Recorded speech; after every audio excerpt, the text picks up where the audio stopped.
Hey YouTube, it's RedRock101 here. I have an updated Dark World deck profile for you guys today. So after extensive testing on Dueling Network, I made a lot of changes to this deck, which I feel add more consistency, and I'm sure you guys are anxious to see the deck list, so without further ado, let's begin. First we have the obligatory 3 Grapha. His role in the deck is to slow roll your opponent and force them to use resources on him. And when he's discarded, you can pop an opponent's card, so that gets rid of their field presence, as well as being able to be special summoned after bouncing a Dark World monster. So he's really easy to special summon, and then when you attack, he's 2700, and if you have Gates out, he becomes a 3k beater. So you can usually end games in like 3 hits because he's so high in attack.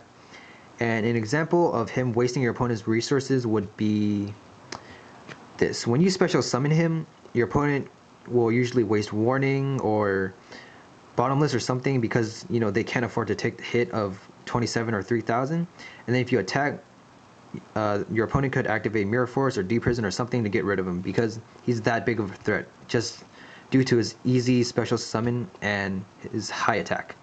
So Grapha is like, I wouldn't say broken, but he's just extremely good. Next we have 3 Snow. Snow is the searcher of the deck, and this guy basically ties in the whole Dark World deck together because you can search for like the appropriate card depending on your situation. So if your opponent has a lot of field presence, you can discard Snow and then search Grapha to pop an opponent's card, or you can search Brow to draw more, or Beige to swarm the field. So Snow is really good, and when he's discarded too, you can search for any Dark World card, so that includes Dark World dealings and stuff like that. So you can also get into more discard outlets if you need them. So next we have the 3 Brow, the main draw engine of the deck. So something I like doing is if I have Brow in my hand and Gates on the field, is remove a Fiend and then pitch Brow and then get that +1 off him. So Brow is really important because he lets you dig into your combo pieces, and having 3 of him combined with Gates, allowing that +1, like pretty much thins out your deck. Because if you have Gates and 3 Brows, this is essentially 6 cards out of the 41 card deck. So Brow just like speeds through the deck and lets you get cards that you might need depending on your situation. So that's always helpful. Next we have 2 Beige. He is a 1900 beater with Gates out. He's a bounceable target for Grapha, and he's level 4, which means he can be overlaid into Utopia, so that's how you get him out. And you can swarm with him if you activate, Gates or Dealings, and then get that extra card, and then basically just get that +1 of Beige because you can special summon him, which is awesome. Next we have 2 Doomcaliber Knight. Becomes a 22 beater with Gates out. He's level 4, which means he can be overlaid into Utopia. He's a Fiend, so he can be removed by Gates, and he pretty much negates all effects that happen anywhere. So your opponent can't use Gores or Valor or Maxi or Tour Guide or Sangan or anything like that. So Doomcal is really good, and he cannot be special summoned, which means your opponent cannot abuse him.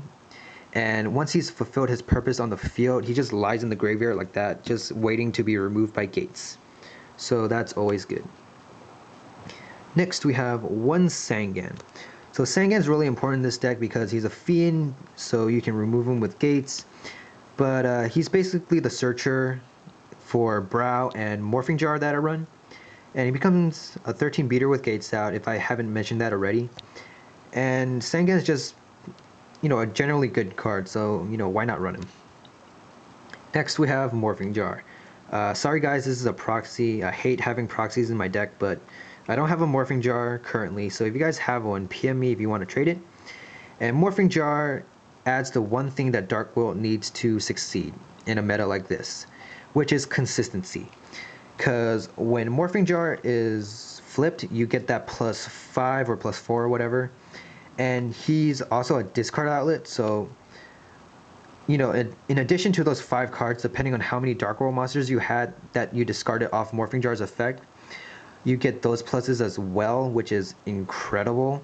And Morphing Jar thins through your deck by 5 because you draw those 5, And because I run Book of Moon, you can reuse Morphing Jar, which is absurd and just really good because you need an extra discard outlet, and like you need to draw more because, or not because, but like Morphing Jar just helps thin out the deck next to the Browse, the Sangan, the Snow after you search, and etc. So it's incredibly good in this deck.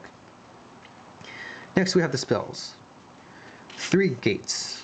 This card is amazing because if your opponent cannot MST or get rid of it, you will be abusing it most of the time.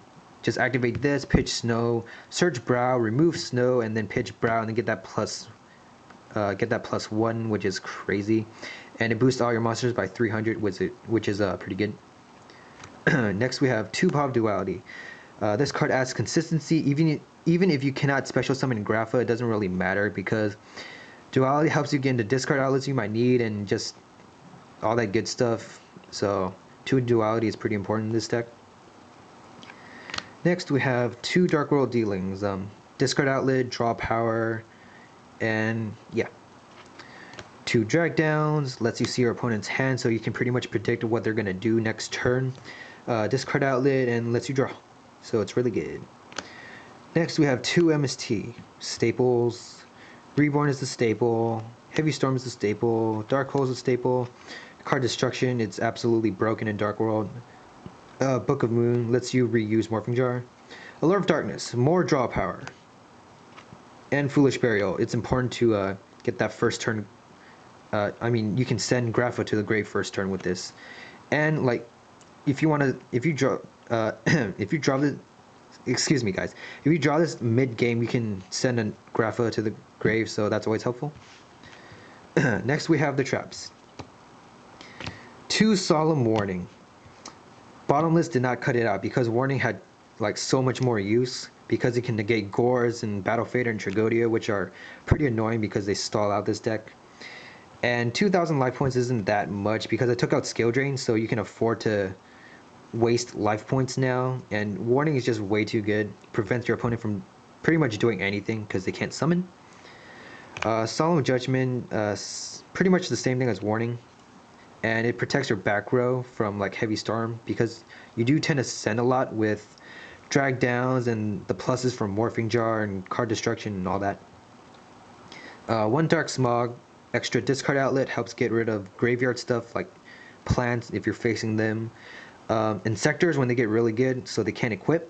And Wind Up Hunter when windups become big. And yeah. Torrential because prevent summoning. Mirror Force, kill the monster if they were successfully summoned. Bottomless to remove the monster that was just summoned. And Trap Shoot because you can't. And I don't mean Mind Crush because I just, like, you know, based on my traps that you guys see, you basically prevent your opponent from having any monster presence out in the field and then just raping them with Grapha. So yeah, I mean, I might side a Mind Crush, but I'm not sure about that. Just, I don't really like Mind Crush that much because it might be a dead card in my hand sometimes. And just preventing your opponent from having any monster presence out in the field is way more important to me than, you know, making them discard a card. So that does it for my deck profile.